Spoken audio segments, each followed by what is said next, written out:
Ok. Eh, bien. ¿Y me escuchan bien? Sí, Muy bien. Ok. Bueno, pues agradezco a todas las organizaciones, antes que nada, por la invitación de poderles hablar de un tema tan interesante y pertinente. Así que espero que les aporte a su interés de entender cómo este virus afecta el sistema nervioso. Pues a todos sabemos que el COVID-19 o el SARS-CoV-2 ha tenido un impacto en nuestro país de una manera significativa y obviamente extremadamente peligrosa. Y estos son datos que saqué recientemente de New York Times, pero podríamos ir al Departamento de Salud hoy y buscar las estadísticas. Pero escogí este más bien para que ustedes vieran los datos que se tienen hasta ahora sobre el impacto que ha tenido el coronavirus en Puerto Rico. Fíjense que ya para, esto fue el lunes, ¿no? Nuestro perfil desde que se comenzó con la pandemia, ¿no? Observen que pues Puerto Rico ha tenido unos picos altísimos a través del proceso, ¿no? Y especialmente, fíjense, la gran incidencia de casos ya para el mes pasado, en abril.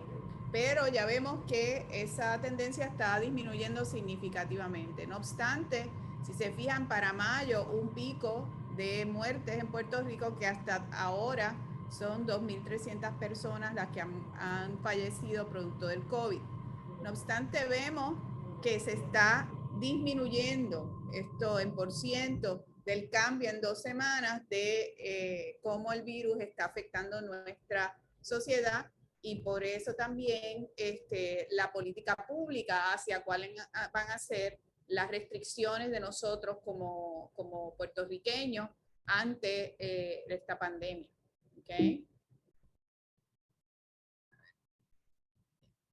Otra cosa que yo quisiera señalar, que no se habla mucho, pero creo que esto enmarca también la relevancia que tiene todo asunto que tenga que ver con política pública, es que comunidades dentro de nuestra sociedad están más vulnerables a no solo ser infectados por el COVID, pero luego no tener accesos a los servicios de salud de manera equitativa. Y en Estados Unidos, y también lo podríamos pues, extrapolar a Puerto Rico, hay una serie de factores que se originan en un aspecto racial, socioeconómico y de acceso a la salud, que ha impactado unas poblaciones más significativamente que otras. En Estados Unidos, en particular, los hispanos y los negros han sido los más que se han visto afectados estadísticamente por el COVID.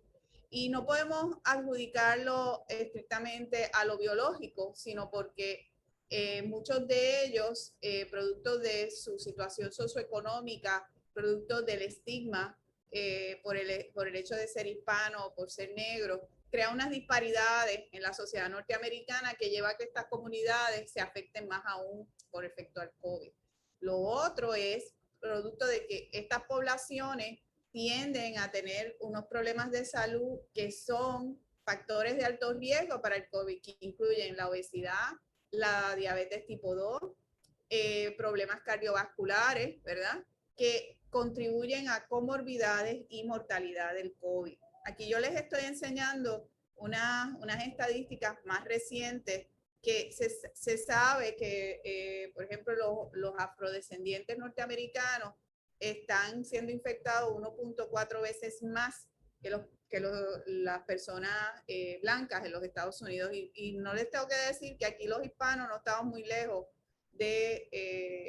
y hispanos son una gran gama de nacionalidades, ¿verdad? Pero que los Estados Unidos los circunscriben a nivel étnico bajo los latinos. Estamos bastante cerca de haber una disparidad en eso.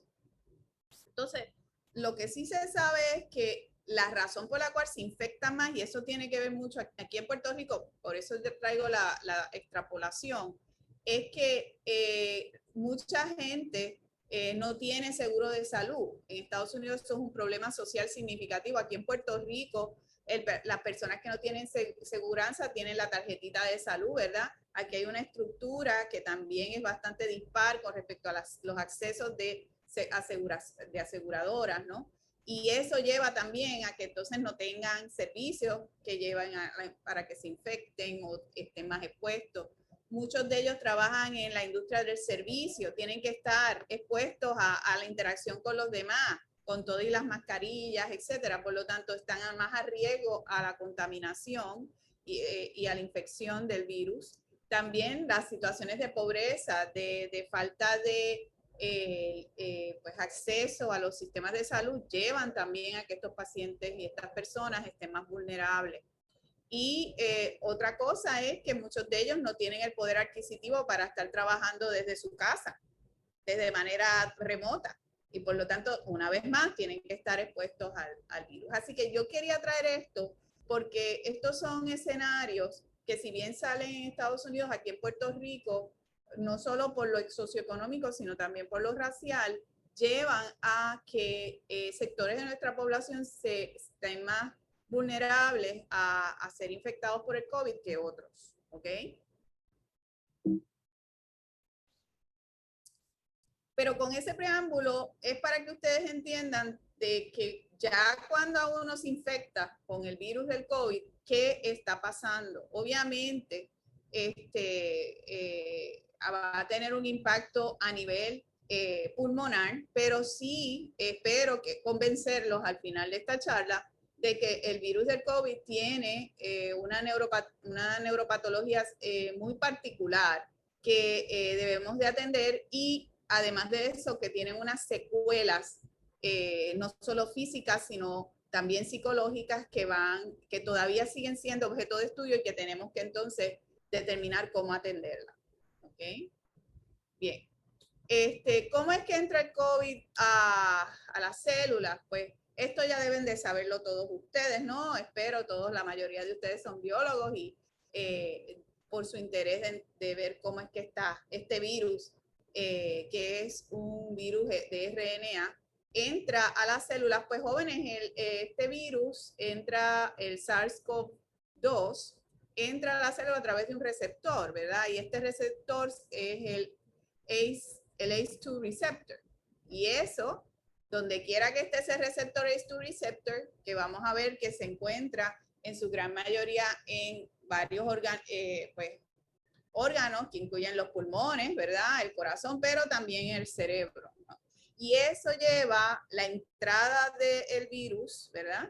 Lleva a una inflamación dramática y una tormenta de citoquina que va a llevar a la vulnerabilidad, que lleva a la dispenia, la fiebre y la tos. Y entonces lo otro que hace es que la inflamación es tan y tan y tan significativa que entonces los pulmones se llenan de líquido y de mucosa que hace extremadamente difícil respirar, por eso es que se requiere oxígeno y por eso es que ustedes ven que de las razones por las cuales el COVID es tan peligroso es por el asunto de que lleva a el arresto respiratorio y por supuesto con toda la neuroinflamación, pues ya veremos que eso va a tener otras secuelas importantes. Y entonces se sabe también que este receptor AC2 regula la función cardiovascular y por lo tanto al regular la función cardiovascular, pues sabemos que eso es indispensable para el funcionamiento del corazón y por supuesto el cerebro.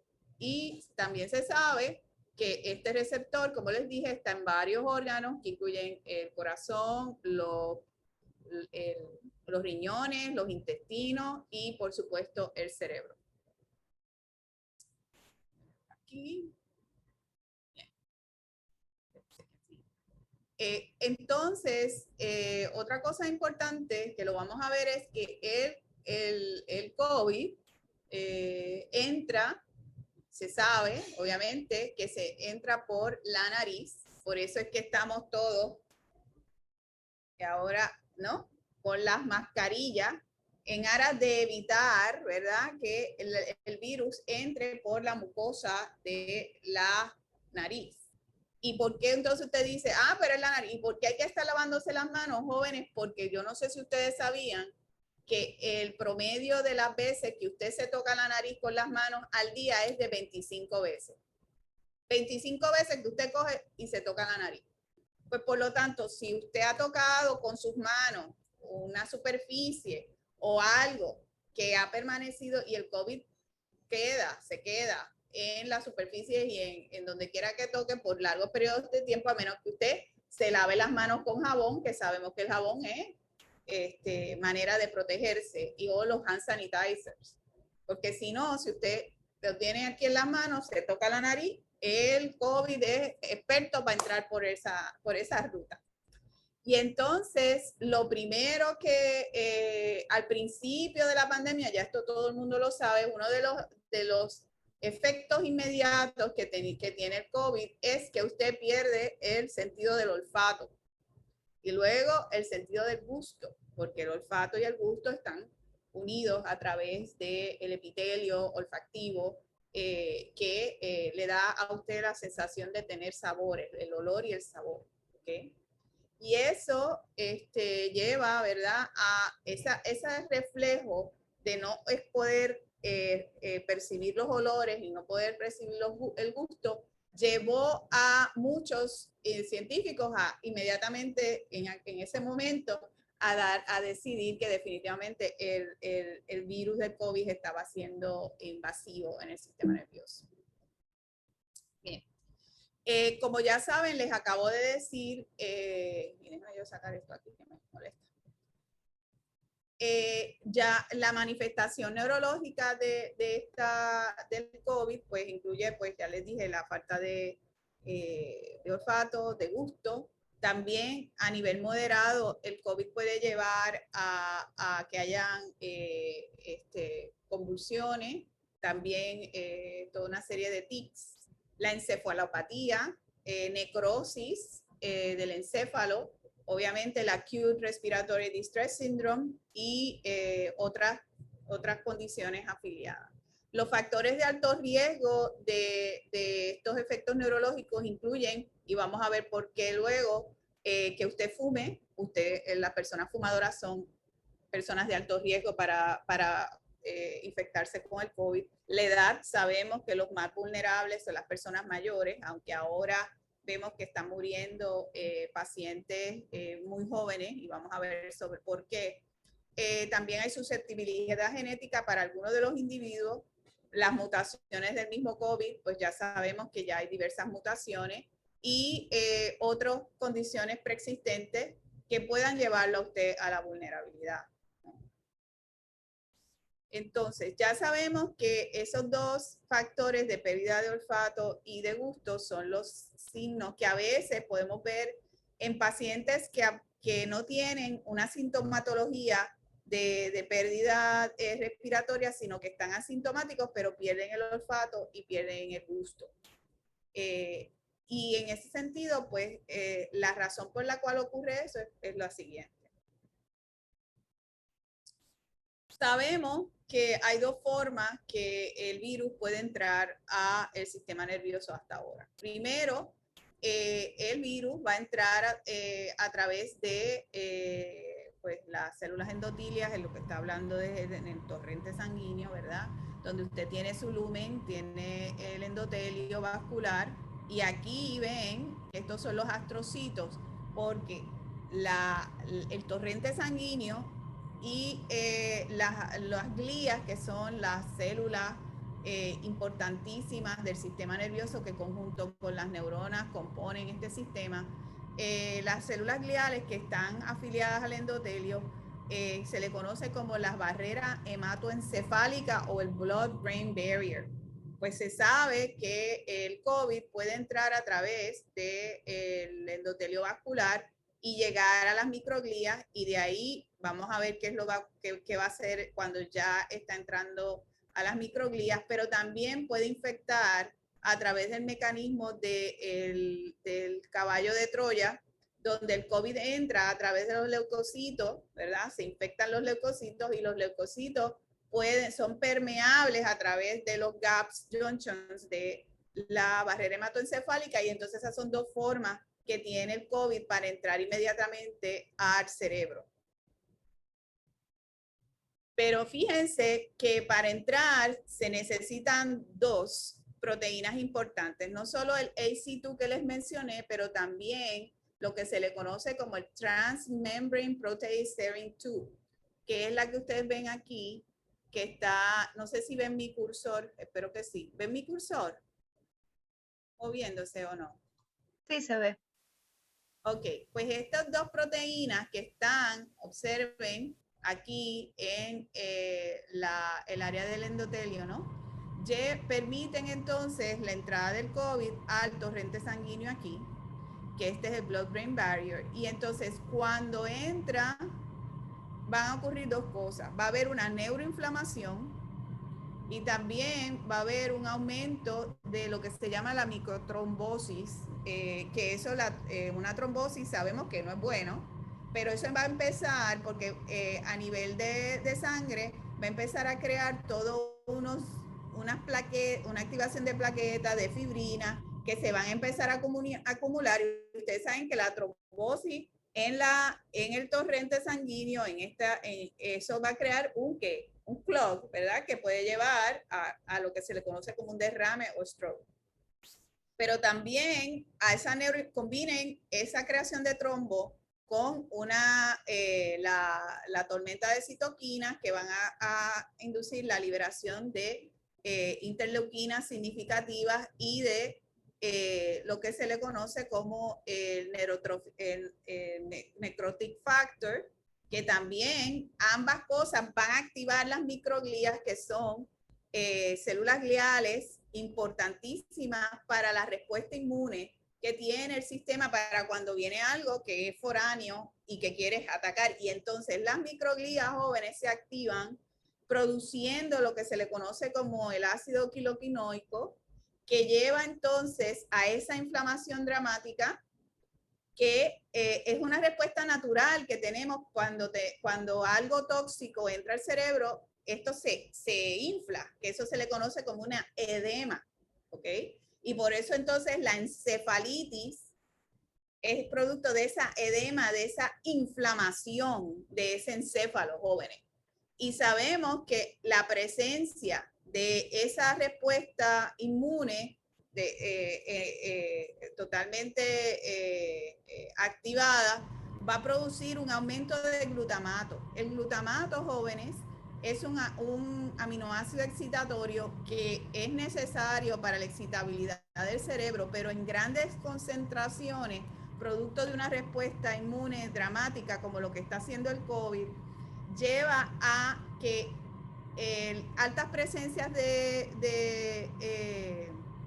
glutamato va a aumentar la presencia de receptores NMDA, que son a su vez necesarios para lo que se le conoce como la apoptosis, que es la muerte celular programada producto de una sobreexcitación de glutamato.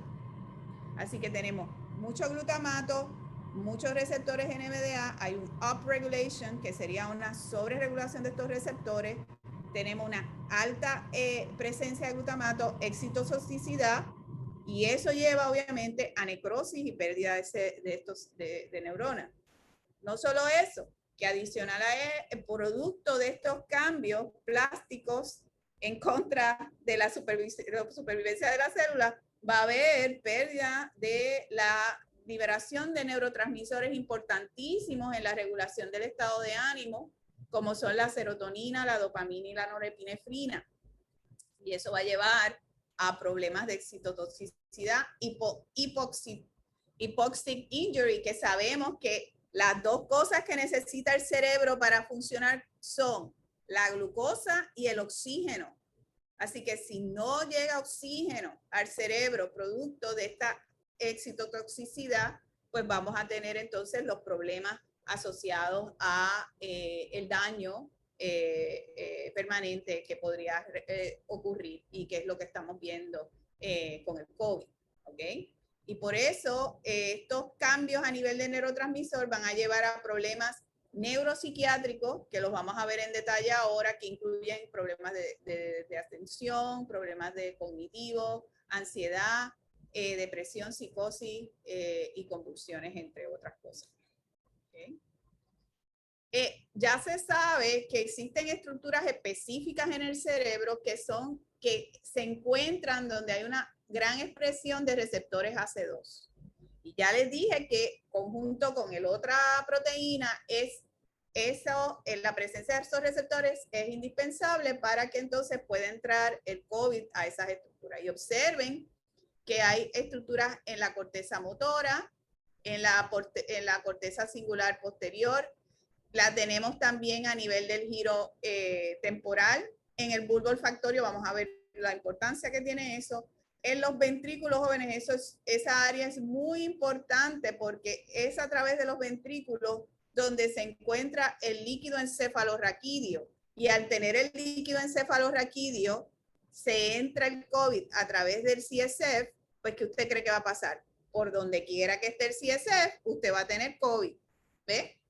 Así que miren lo importante. También hay unas estructuras a nivel de pons y médula que como el núcleo del tracto solitario y el núcleo dorsal del motor del nervio vago, que son estructuras que controlan los nervios craneales, importantísimos también para el control de órganos internos y también para otros procesos a nivel craneal.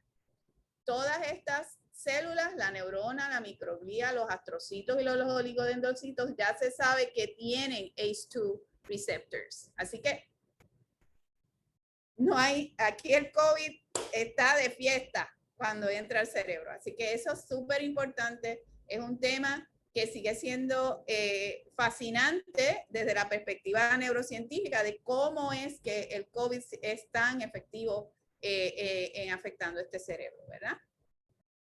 Bien. Se sabe, y esto es un artículo reciente, que el virus del COVID también afecta la médula oblongata, que son las estructuras que les acabo de presentar.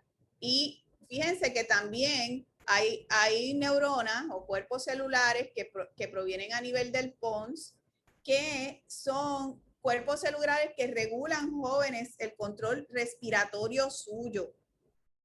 Y también los músculos respiratorios importantes que permiten esa caja torácica, ¿verdad? Y esa posibilidad de que usted pueda respirar adecuadamente. Pues, ¿qué pasa?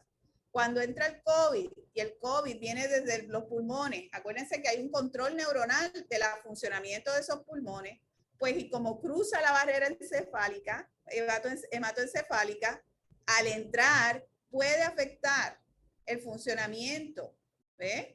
Porque si empieza a ocurrir necrosis, pérdida de neurona en células neuronales que controlan el sistema pulmonar, pues ¿qué usted cree que va a pasar? Pues obviamente no va a haber el funcionamiento adecuado y a usted añádale que ya está en los pulmones, pues es la combinación perfecta para que haya entonces arrestos respiratorios.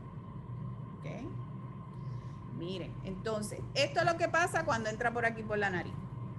Cuando usted inhala el COVID, usted no está consciente que tiene COVID, o sea, esto es, porque esto es invisible, ¿verdad? Pero cuando usted inhala el COVID y cualquier cosa que usted está respirando, esto rápidamente va a llegar a lo que se le conoce como el plato cibriforme, que es donde está el epitelio olfactivo.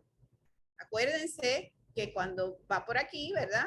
Y esos jóvenes existe un nervio olfactorio, que ese nervio olfactorio va directamente, tiene unos terminales sinápticos y su cuerpo, ¿verdad? Original se proviene de el bulbo olfactorio. ¿Se acuerdan en la imagen que les enseñé anteriormente? Pues miren lo que hace el COVID. El COVID entra a las neuronas a través de una respuesta retrógrada, es decir, que va desde postsináptico a presináptico, y él a través de un proceso de endo y exocitosis jóvenes y usando los mismos microtúbulos que se utilizan para llevar la materia prima para producir neurotransmisores, el COVID usa lo mismo como si fuese unos rieles. Y entonces empieza y sigue conectando y así se distribuye a través de donde todas estas neuronas estemos comunicando. ¿Vieron? Así que es extremadamente efectivo a través de exocitosis y de endocitosis a entrar de una neurona a otra. Súper interesante esto. Bien. Y entonces, la razón por la cual usted pierde el olfato es producto de que acuérdense, como les enseñé, como viene de retrógrado, está viniendo desde los terminales, está subiendo, ¿verdad? Pues entonces cuando llega a los puntos de los cuerpos celulares, ahí empieza a hacer su trabajo de producir la neuroinflamación y todo lo que usted le acabo de explicar, y entonces estas células empiezan a no funcionar adecuadamente, y por eso usted cuando respira no tiene, no percibe olores, ¿ok?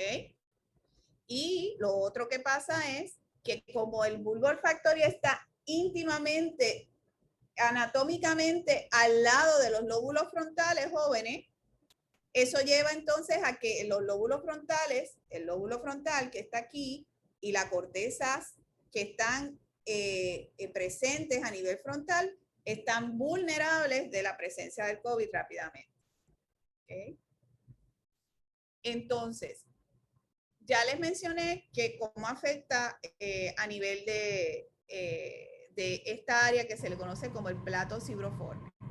Pero otra cosa es que cuando el COVID cruza la barrera hematoencefálica, puede llegar a los órganos circunventriculares. Estos son órganos que están alrededor de los ventrículos jóvenes, en particular el ventrículo el tercero y el cuarto, que monitorean los niveles de líquido encefalorraquídeo y la sangre en el cerebro. Por lo tanto, ese es un sitio perfecto para que el COVID haga y se meta. Y se sabe que producto de eso también, pues lleva a que no solo tenemos el problema gustatorio y olfactivo, sino que también a largo plazo se asocia la entrada del COVID a través de los ventrículos a toda una secuela jóvenes que tiene que ver con neuroinflamación que lleva, ¿verdad?, a problemas neuropsiquiátricos que vamos a ver producto de esta condición del COVID. Bien. Vamos a ver ahora ya, espero que les haya tratado de explicar cómo desde a nivel celular y a nivel neurológico. Ahora vamos a ver la sintomatología que produce el COVID, ¿no? Pues muchas de las manifestaciones neurológicas incluyen, pues ya les dije, la falta de olfato, dolores de cabeza, falta de gusto, puede ocurrir derrames, la persona pierde conciencia, coma, convulsiones, encefalopatía y delirio. Los delirios son cuando usted está alucinando, cuando usted no hace sentido lo que dice. Lo otro súper interesante, jóvenes, que hay gente que le da COVID y no le da un COVID que lo hospitaliza, pero sí la secuela del COVID le lleva a lo que se le conoce como, ellos hablan de un brain fog, que eso es como una sensación de que usted está como que en una niebla, ¿no? Que usted todo está bien confuso, uno no entiende las cosas, se les hace difícil procesar lo que lee, lo que estudia. Para eso vamos a ver por qué eso es tan importante, ¿no? Así que, y eso se sabe muy poco cuál es la secuela neurológica de ese problema del brain fog, ¿ok? Bien. Entonces, esa neuroinflamación lleva a encefalopatía, Eso ya se sabe, producto de la tormenta de citoquinas, que ya les expliqué cómo llega, y también puede llevar a derrames, lo cual es bien peligroso. Otra cosa muy importante que me fascinó cuando estaba leyendo de esto, y espero que a ustedes también, futuros neurocientíficos de nuestro país, es que también el Human ACE2 receptor se encuentra colocalizado con receptores nicotínicos en muchas células. El sistema colinérgico a nivel periferal, jóvenes, es indispensable para el funcionamiento del sistema autonómico, en particular el simpatético, ¿verdad? Se necesita acetilcolina y norepinefrina para la acción del sistema simpatético para que usted tenga una respuesta de fight or flight en situaciones de estrés, ¿verdad? Ese es a nivel periferal. Y el control del corazón, de los pulmones, todo requiere de receptores de acetilcolina para la unión neuromuscular. Y los receptores nicotínicos, pues son uno de los, además de los receptores muscarínicos, ambos, en particular los receptores nicotínicos a nivel de músculo, de unión neuromuscular, son indispensables para que usted tenga una respuesta y sus músculos funcionen de manera adecuada. Pues imagínense el músculo, ¿verdad? Los músculos que están afiliados a los pulmones, pues el sistema, el ACE2, el AC2, coexiste con el sistema, con receptores nicotínicos. Y entonces se sabe que hay un enlace funcional entre ellos. Por lo tanto, las personas que fuman aumentan expresión de nicotinic receptor por su conducta, ¿no? El fenotipo, ¿verdad? Y el aumento de nicotinic receptors aumenta el human AC2, y eso lleva producto de la estimulación de los receptores nicotínicos. Así que los que fuman, hacemos el cálculo, tienen más ACE2. Y si tienen más ACE2, ¿qué usted cree que va a pasar? Si llega el COVID, más chance tiene que usted se enferme. Así que esa es otra forma de ver cómo este sistema neurológico está íntegramente vinculado con la virulencia del COVID en su sistema nervioso. Okay. Aquí les enseño, esto viene de un artículo que salió hace 2 meses sobre lo que se ha encontrado de casos de encefalopatías y daños permanentes en estos pacientes. Ejemplo, tenemos meningioencefalitis. ¿Qué quiere decir meningioencefalitis? Las meninges, ¿verdad?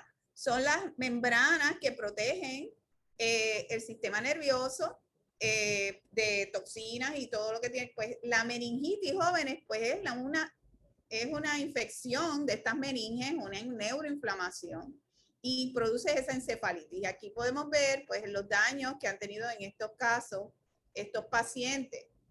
También vemos la encefalitis aquí, tenemos esta es severa, en fin, se los puse para que ustedes vean el impacto que tiene el COVID directamente a nivel neurológico. También se ha encontrado que el COVID puede desarrollar Guillain-Barré, que es otra condición donde también es autoinmune y que crea una debilitación significativa a nivel muscular en estos pacientes. ¿Okay? Bien, otras condiciones que son súper neurológicas, que son súper vulnerables, incluyen la esclerosis múltiple. Los pacientes con esclerosis múltiple tienen que tener mucha cautela con el COVID, porque ellos de por sí tienen que estar tomando drogas inmunosupresoras, y ya después, si ya saben, si tienes el sistema inmune comprometido, pues entonces el COVID entra rápido. El otro son las condiciones musculares, como las pacientes con distrofia muscular, o también los pacientes con miastenia gravis, eso también están vulnerables al COVID. Y los pacientes con epilepsia, aunque no se ha encontrado que tienen una más vulnerabilidad, pero hay que estar monitoreándolos, pues volvemos por los seizures, ¿no? Están súper pues, vulnerables también a que si entra, y como el COVID puede producir convulsiones, pues si usted ya tiene epilepsia, pues hay que tener mucha cautela con eso. Otra cosa con respecto al COVID, que tiene que ver con el asunto de la disfunción cognitiva, es el desarrollo de lo que se le conoce como los delirios. Y el delirio es un fenómeno que puede ocurrir en pacientes cuando entran al ICU o el Intensive Care Unit, donde ahí usted se desorienta porque está bien enfermito, se desorienta y puede obviamente producirle delirio el simple llano hecho de estar bien enfermo. Pero sí se sabe que más de 2/3 partes o 2/4 partes de los pacientes que entran en el ICU desarrollan delirio. Y ese delirio o el hyperactive o el hipoactive delirio son personas que pues induce confusión, afecta visualmente su experiencia y tiene efectos detrimentales el delirio, porque los delirios, en particular en los pacientes mayores, pueden llevar, los estudios demuestran que lleva a demencia más temprano. Y ya sabemos que las condiciones de la demencia, incluyendo el Alzheimer, pues están vulnerables también a la experiencia de delirio. También el delirio, las personas que se recuperan del COVID, que han pasado experiencias de delirio, se ha encontrado que pueden desarrollar depresión y post-traumatic stress disorder. Así que eso es otra cosa que hace bien vulnerable a estos pacientes. Y si eso no fuese poco, y yo estoy brincando en un pie y haciendo así palmadita de que ya están vacunando a los jóvenes desde los 12 años en nuestro país. ¿Y por qué? Porque en el sistema nervioso, como lo saben mis estudiantes, no deja de desarrollarse hasta los 21 años. Es decir, que la gran mayoría de la juventud sigue teniendo un proceso de desarrollo a nivel neurológico. Pero fíjense que entonces, como estamos en un proceso de vulnerabilidad, el COVID también se encarga de hacer su desastre. Y se ha encontrado que los jóvenes menores de 21 años, y por eso estamos viendo las muertes que estamos viendo en la juventud, y por eso es que yo quiero reiterar en esta charla que se vayan a vacunar, que en la UPI lo están haciendo sin cita, que usted puede ir a donde yo quiero estresar, que muchas veces que todo el mundo se vaya a vacunar en contra del COVID. Porque desarrolla un síndrome multisistemático de inflamación, problemas neurológicos severos y peligrosos. Hay muerte, porque ese cerebro está en vulnerabilidad porque está en crecimiento. Por lo tanto, es súper importante que nadie piense que los jóvenes están exentos del peligro del COVID. Por el contrario, yo quiero demostrarles a ustedes que hay evidencia científica que lo hace súper necesario que usted se proteja de esta enfermedad a través de la vacunación. Y pues aquí les traigo pues evidencia, ¿no? de toda una serie de casos, ¿verdad? De problemas en pacientes a nivel hospitalario, de psicosis, de delirio. También realmente la secuela, lo que se sabe de qué va a pasar después de que usted le dio el COVID, eso todavía nadie tiene la respuesta. Y también, como no podemos poner a estos pacientes bien enfermitos en un MRI o hacerle un CT o mirarles el cerebro mientras están enfermos para ver la consecuencia, pues eso también afecta la posibilidad de entender la característica de este virus a nivel neuronal. ¿Ok? Entonces le quería traer a ustedes un tema rapidito antes que vaya a la última parte de mi charla, que tiene que ver más bien con el impacto que tiene el COVID en la salud mental. Las terapias que existen, además de la vacuna, obviamente, pero cuando ahora ya, gracias a Dios, la ciencia ha avanzado en aras de buscar tratamientos efectivos y ya hay todo un protocolo, un standard of care, ¿verdad? Que los médicos utilizan ahora para atender a los pacientes con COVID. y ya hay unas estrategias más efectivas para que haya menos muertes, si se atiende a tiempo, si se pueden hacer, pues que tengan acceso, ¿verdad?, a los servicios de salud adecuados, ¿verdad? Sí, por ejemplo, cloroquine y hidrocloroquine, que no sé si ustedes se acuerdan, que fueron estas dos drogas, son drogas antimalaria, ¿verdad?, que en un principio se discutieron como alternativas terapéuticas, pues ambas sí se usaron originalmente, pero hay que tener cuidado porque ellas sí tienen efectos adversos neurológicos que incluyen irritabilidad, psicosis, neuropatía periferal, ¿verdad?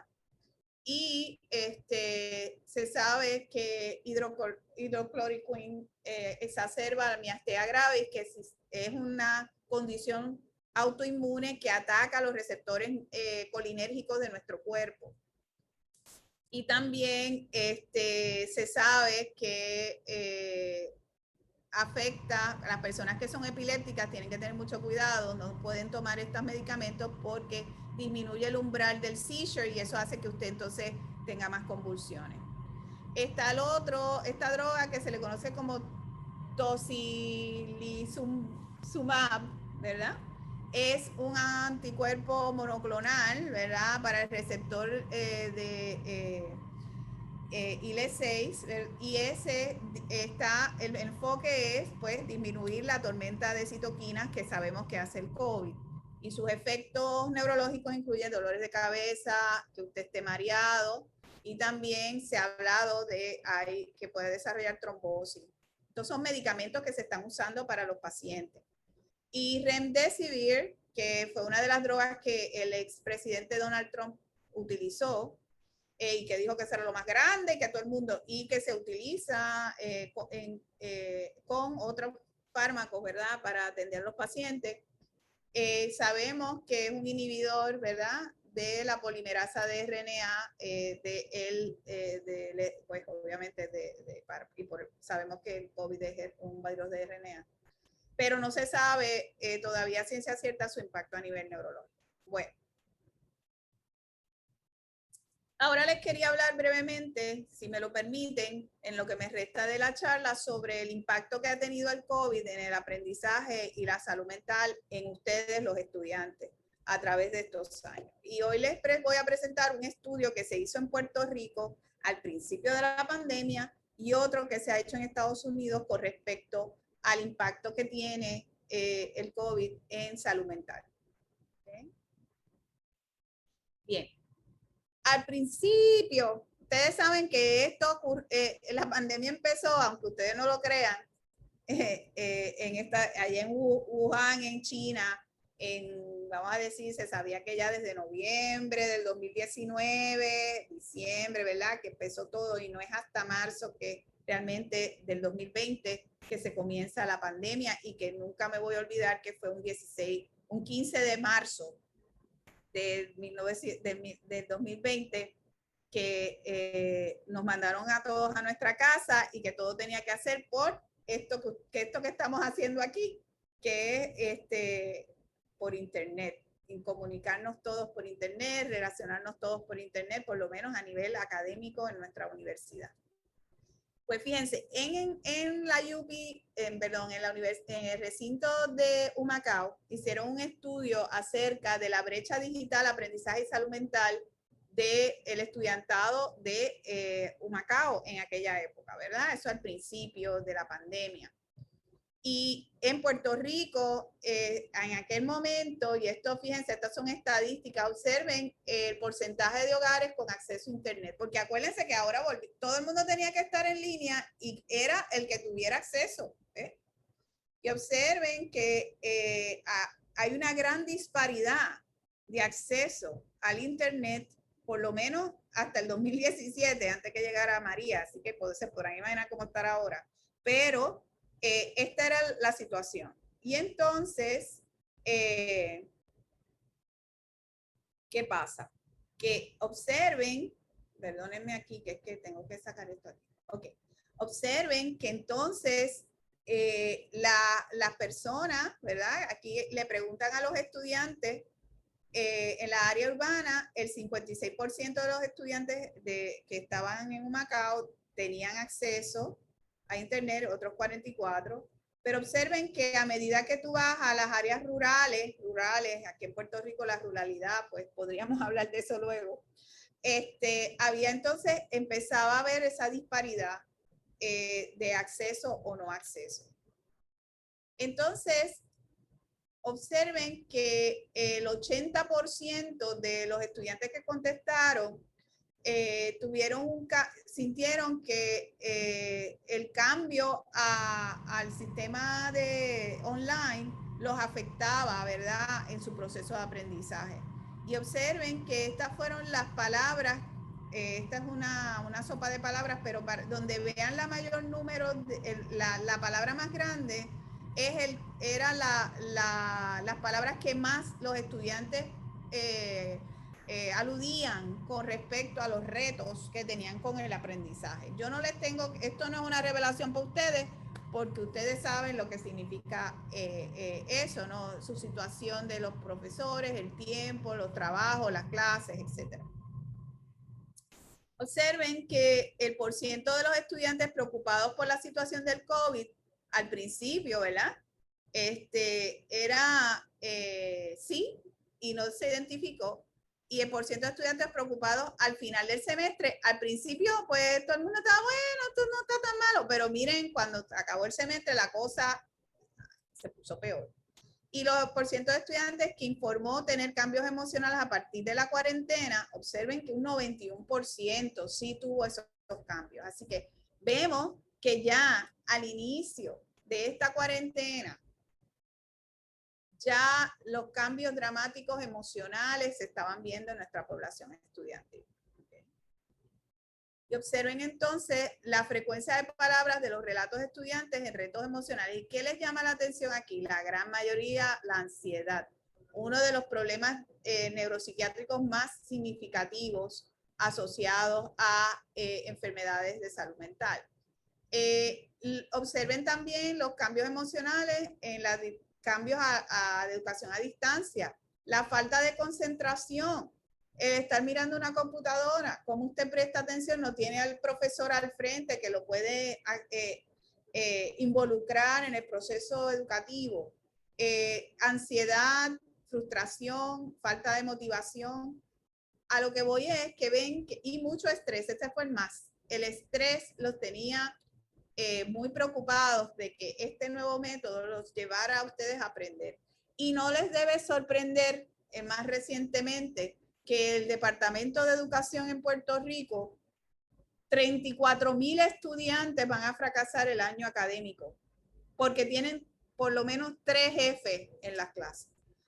Para mí, cuando yo escuché eso, eso salió en el periódico, no solo me dio un gran dolor como puertorriqueña, porque demostramos que a pesar de que se trató, no se hizo lo suficiente para realmente proteger a esta población, porque ustedes saben lo que son 37,000 jóvenes que fracasaron el año y que lo tienen que volver a repetir, y a ustedes todos les cuenta lo que implicaría eso desde sus perspectivas de vida. Pues eso les demuestra el impacto que tiene el COVID aquí en Puerto Rico. Y si vemos ahora lo más reciente que ha salido, un estudio en los Estados Unidos, que siempre miramos al norte, pero no, a veces el norte da una idea, pero en Puerto Rico hay otros problemas, pero es para que ustedes vean que muchas de las cosas que salieron en este survey tienen mucha relevancia con nosotros, ¿no? Y por ejemplo, observen que aunque estadísticamente los jóvenes no van a, pues la posibilidad que usted le dé el COVID es menor por las razones que ya acabo de mencionar. El impacto que ha tenido la pandemia, todas las restricciones, todos los cambios dramáticos que han ocurrido producto del COVID ha llevado a que la gran mayoría de los jóvenes que están en las universidades han desarrollado depresión, ansiedad y pensamiento suicida de manera significativa, ha aumentado producto de la pandemia. El 95% de los estudiantes encuestados en este survey, que es bastante amplio, ha experimentado pues, síntomas negativos asociados a su salud mental, producto del COVID. Y dice que la mitad de todos esos que respondieron entienden que los problemas de salud mental que le ha traído la pandemia los ha afectado en su ejecutoria educativa. Y se sabe que el 97% de esos estudiantes también han dicho que el COVID ha afectado su socialización, su manera de interactuar con los demás y que es más difícil ahora poder estar con sus compañeros para poder desarrollar un proceso educativo más enriquecedor. Hay asuntos de diferencias de género. Se sabe que hay más mujeres que hombres son afectados emocionalmente por el COVID, un 60 versus un 45%. Y para los muchachos, los jóvenes, varones, los hombres, ellos le dan, un 27% de ellos piensan que los efectos emocionales, ¿verdad? Que ha tenido el COVID en ellos, pues los va a afectar en educación. Pero las muchachas casi la mitad piensan que el efecto emocional las va a afectar a nivel educacional, ¿no? Y otra cosa importante es que el aislamiento social, la parte de sentirse solo, ese sentido de estar solo, de no poder compartir con los demás, se sabe que un 85% de los jóvenes como ustedes dice que estas circunstancias de aislamiento, de sentirse solo, ha afectado dramáticamente el desarrollo de relaciones sociales y de nuevas amistades, lo cual no nos debe de sorprender, ¿verdad? ¿Cuáles han sido los impactos más significativos de esta pandemia? Pues la aislación social, un aumento en ansiedad en esa juventud, 45%, problemas con laziness, que eso es pues la vagancia, el enfocarse, la rutina. Yo no les tengo que explicar eso a ustedes jóvenes, ¿verdad? Que lo que significa que usted se tenga que levantar todas las mañanas, tiene que prender esta cosa, estar allí frente al profesor. Algunos profesores dan unas clases muy buenas y otros no tan buenas, lo asincrónico, lo sincrónico, la falta de sueño. Yo, en mi caso, en uno de mis hijos, él ahora es que está hasta las 2 de la mañana o las 3 de la mañana y entonces se despierta tarde y ese ciclo ha cambiado también porque ya no se tiene que levantar temprano, montarse en el carro, ir a la clase, ahora está en su casa, está en la cama. He tenido estudiantes que cogen mi clase desde la cama con la almohada y la frisa encima. Yo no sé si están escuchando mi clase o no, pero ellos, ¿saben? Es otra dinámica. Y la falta de actividad física, porque usted tiene que estar sentado aquí. No, terrible. Y además la comida. Eso ha sido otro. Los hábitos alimenticios, porque usted está en su casa todo el tiempo, abre la nevera, abre y cierra. No es lo mismo estar afuera, trabajando, haciendo. Esto nada es para que ustedes vieran datos, ¿verdad? De las cosas los síntomas que los jóvenes como ustedes en Estados Unidos reflejan. La más grande es la aislación social, el aumento en la ansiedad, el problema de laziness y así sucesivamente. También, pues, las cosas que ellos experimentan luego del día a día fuera de la escuela y están en su casa, ¿verdad? Pues miren, la gran mayoría están en screen time. El screen time es que está usted frente a una computadora. El 56% de ellos está todo el tiempo más en la computadora que otra cosa. Problemas familiares, etcétera. ¿Qué cosas han hecho para contrarrestar, ¿no? Pues el hacer hobbies, actividad física.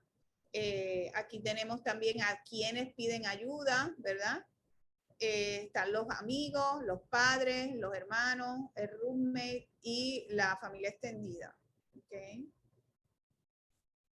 ¿Qué es lo más que extrañaban? Pues el interactuar con sus compañeros, el ir a casa en presencial, estar en el campus, interactuar con gente nueva, estar independiente, porque jóvenes al principio, pues cuando uno va a la universidad, pues hace usted todo el día, está haciendo cosas y no necesita, pero si está en su casa y todo el mundo está velando lo que hace, pues eso también afecta su independencia, ¿no? Y otra cosa que ellos dicen de los retos más grandes durante el COVID, pues la dificultad de participar en las clases, porque por esta cosa usted no puede interactuar de manera más fluida, escuchar, hablar con sus pares, completar el homework, ir a las clases, aunque sean sincrónicas, ¿verdad?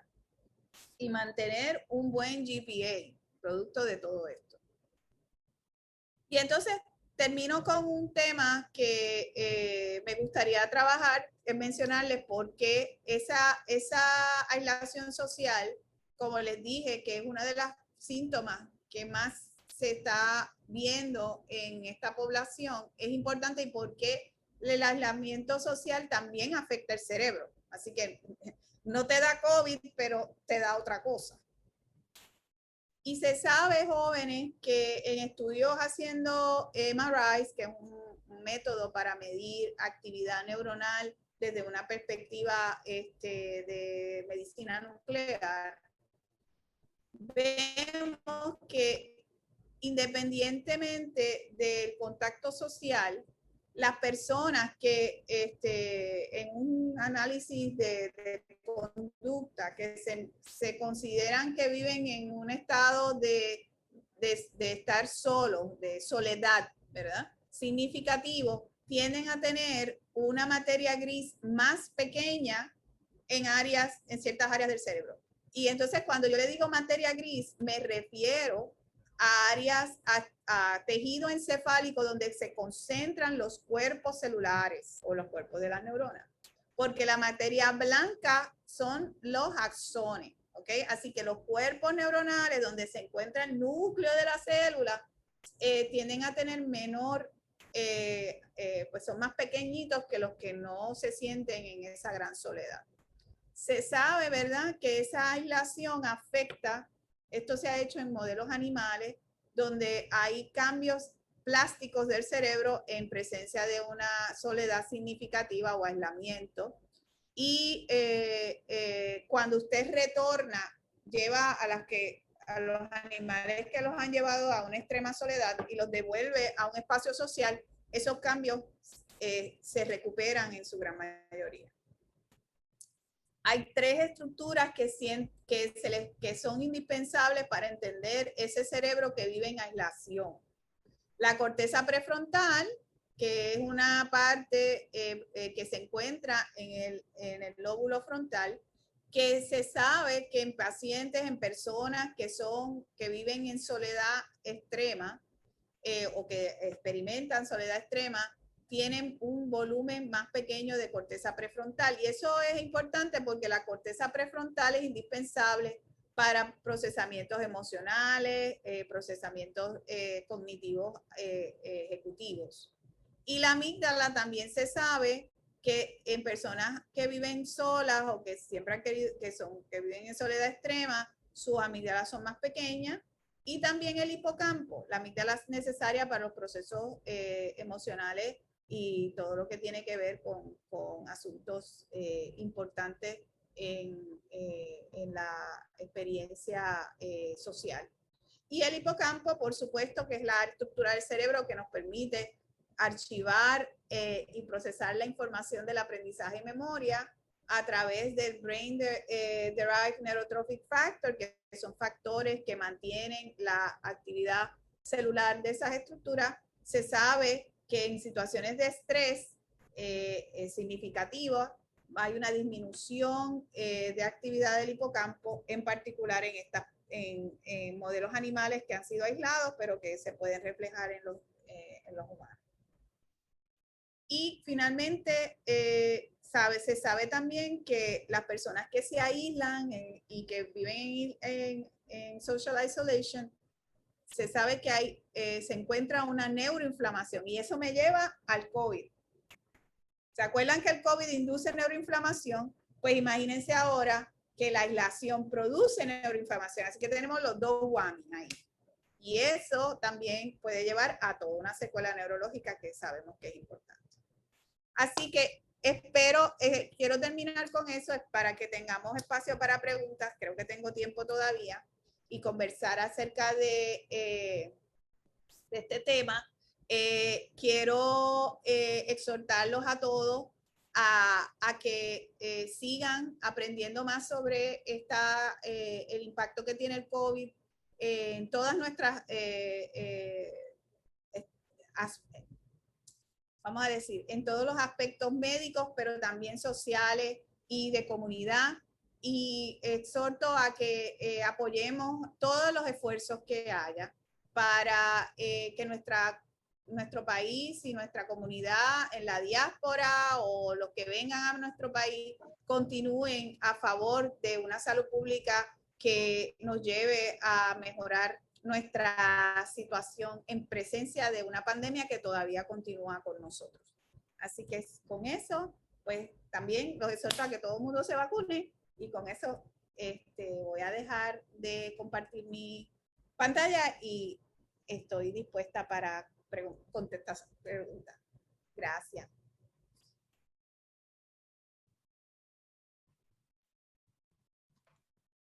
Gracias, doctora Maldonado, por tan excelente charla. Hay una pregunta en el chat, déjeme buscarla. Ajá. Dice, sí.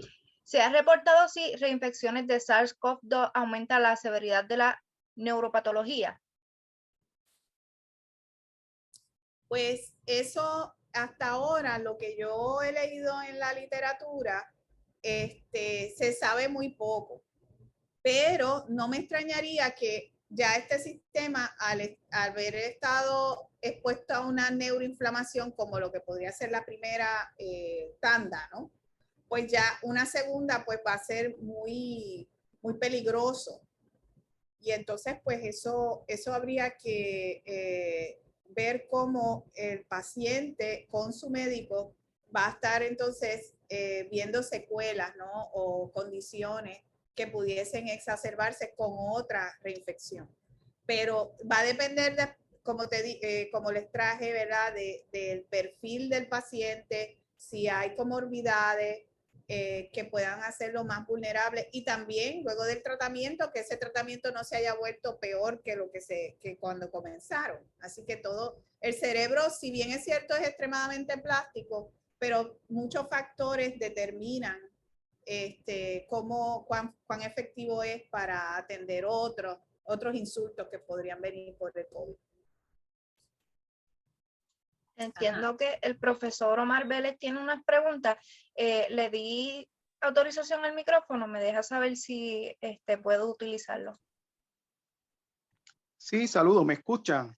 Sí, cómo no, profesor. Saludos, doctora Carmen Maldonado. ¿Verdad? Para mí fue un privilegio escucharla y muy interesante, que me gusta el área de neurovirología. Yo tengo varias preguntas porque esto era del COVID, no ha sido bien interesante y ahora se están viendo muchas cosas a nivel neuronal y neurológico. Mi primera pregunta es si verá en cuestión de las células que infecta, sean oligodendrocitos, neuronas, ¿esa infección es activa o se mantiene como reservorio? Si hay alguna evidencia de eso, de reservorios en el cerebro por alguna de las células, ya sean macrófagos. No, es activo y acuérdese que mientras esté el virus allí, como es una respuesta inmune, ¿verdad? Y como está el virus es tan exitoso en cruzar la barrera hematoencefálica, mientras el virus esté allí, pero no sé, hasta ahora lo que he leído en la literatura, no podemos decir que él permanece dormido, vamos a poner, en áreas de este sistema nervioso, esperando volver a abrir y salir, ¿no? Por lo que he leído hasta ahora y que se sepa, habría que tal vez examinar otros virus como el MERS o los otros coronavirus para ver qué mecanismos de acción hacen a nivel cerebral, pero hasta ahora lo que he leído no. Mientras él esté ahí, va a ser eso. Okay. Y en términos de variantes, ¿hay alguna que se llama, las variantes estas nuevas, se llama neurotrópica, neuroinvasiva, qué otra? No se sabe todavía. Yo busqué de eso y tampoco, porque como son muy nuevas, no se ha hecho mucho. Y acuérdese que volvemos, como es tan invasivo y a estos pacientes lo que se está enfocando es la parte respiratoria, muy pocos neurólogos están ahí chequeando, ¿verdad? Haciéndoles el MRI y todo eso, a menos que sea un full blown encefalopatía. Entonces llaman al neurólogo para que venga a atender a estos pacientes. Pero el standard of care es que venga, ¿quién? El neumólogo, ¿verdad? Pero lo que nuestro planteamiento es que, como ven, yo espero que los haya convencido de cuán fácil le es al COVID entrar, pues definitivamente en los escenarios de ICU tiene que haber un neumólogo y un neurólogo. ¿eh? O sea, tienen que estar los dos dependiendo de cada paciente, obviamente, pero el neurólogo tiene que estar on call porque puede que vaya a surgir esta neuropatía y bastante significativa. Entiendo. Ahora, pues, ¿verdad? Voy a darle espacio a los estudiantes, pero nada más quiero decir, ¿verdad? Que como parte de profesor de la UPR en Ponce, también he encontrado la situación de cursos a distancia, ¿verdad? Y he visto estudiantes que han habido afectados por la situación. Nosotros con los laboratorios de biología se nos ha hecho difícil, así que entiendo la situación de varios estudiantes que no se pueden conectar y que han bajado sus notas, así que, pues nada, los estudiantes son unos guerreros y unas guerreras que también tenemos que darle, ¿verdad? Esa parte a ellos y los profesores que también han dado el máximo. Así que muchas gracias. Coincido, profesor. Y para mí ha sido el yo ver a mis estudiantes, porque los tuve estos 2 semestres, ¿no? De manera sincrónica en mis clases. Y he tenido situaciones donde pues el estudiante ha tenido que dejar el curso o ha pedido un espacio para atender unos asuntos emocionales, los cuales le hemos dado, por supuesto. Pero en la medida en que todos estemos claros de que el COVID tiene un aspecto biológico, pero el impacto que tiene el COVID a nivel de al ser pandemia y cómo nuestra sociedad está resolviendo estos problemas, donde el problema de salud mental, producto de la aislación, de todo lo que les acabo de mencionar, los niveles de estrés de los estudiantes son tan altos que si no hay un sistema de salud mental saludable, funcional, igual que pasó con María, porque esto es una crisis. Los terremotos allá en Ponce. Bueno, que usted, vamos, es que le estoy hablando yo a usted. No está fácil vivir que usted no pueda dormir porque se cree que la casa le va a caer encima. Así que yo, sinceramente, nuestro país es un país de recursos, pero también de gente muy resiliente. Pero hay veces que ni con lo fuerte que somos podemos manejarlo. Así que sí, es bien difícil. Muchas gracias. ¿Cómo no? Tenemos 2 preguntas más en el chat. La primera dice, si se ha reportado si el virus puede entrar a las microglías y astrocitos. Sí. Sí puede. Ok, la otra pregunta es, ¿qué recomienda hacer cuando nos encontramos a individuos que se preocupan más por los efectos secundarios de la vacuna que por los síntomas del COVID?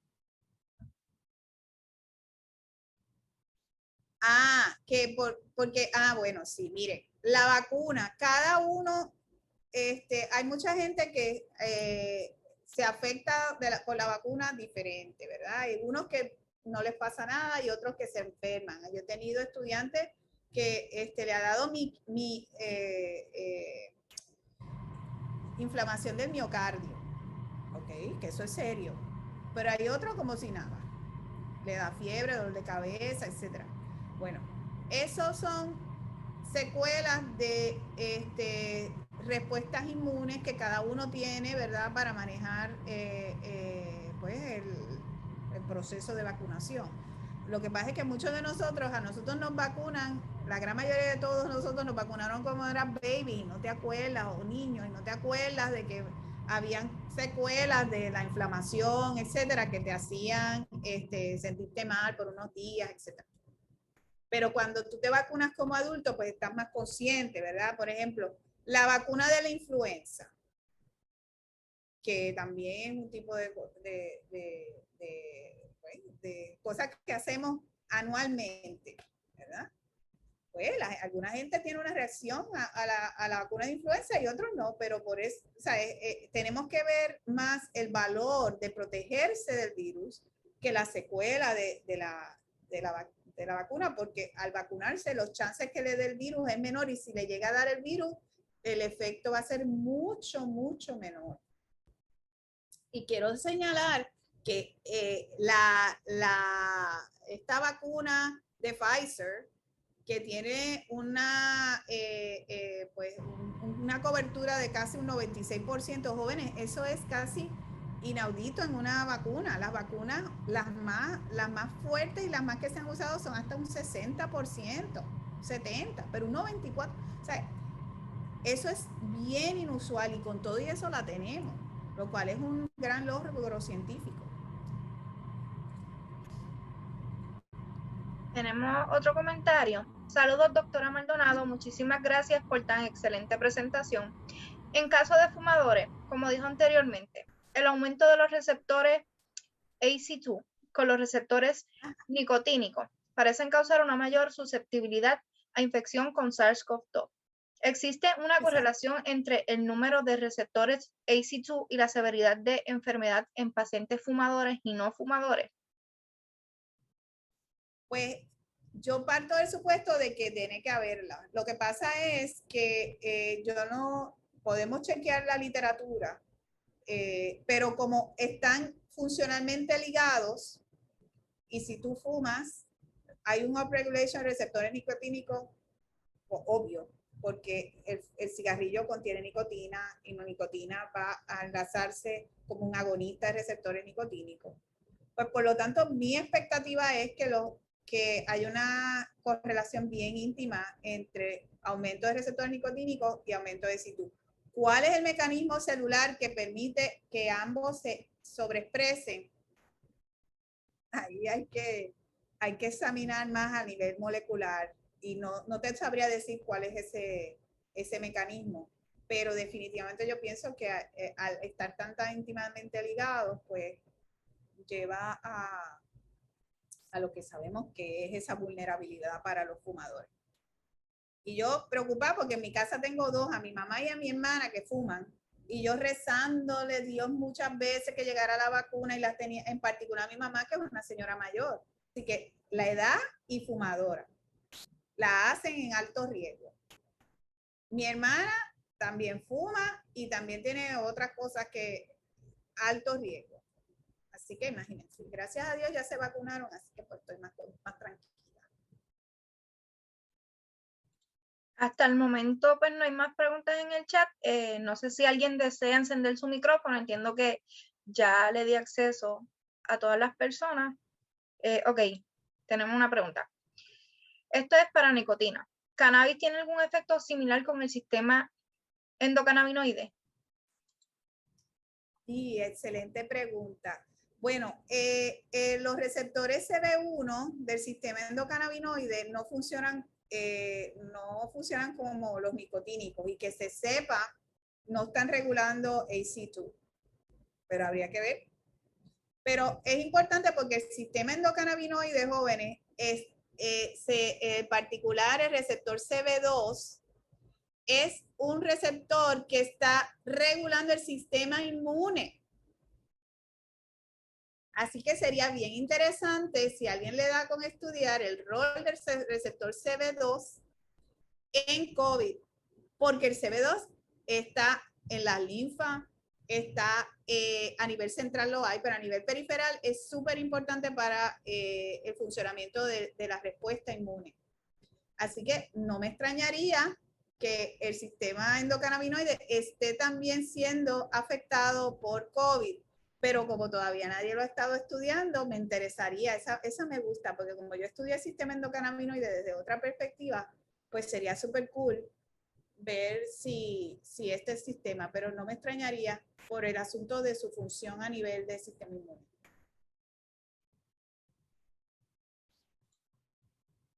Creo que de ahí puede salir un proyecto de investigación. ¿Verdad que sí? Sí. Me gusta.